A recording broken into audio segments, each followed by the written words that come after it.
छिनार कइले हम ना छिनार रहनी देवरा छिनार कइले हम ना छिनार रहनी देवरा छिनार कइले हम ना छिनार रहनी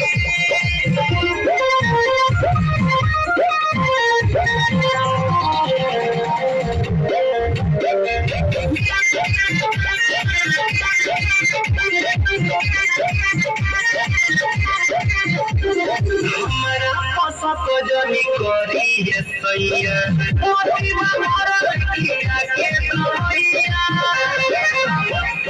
कभी कभी वही के बुझाई के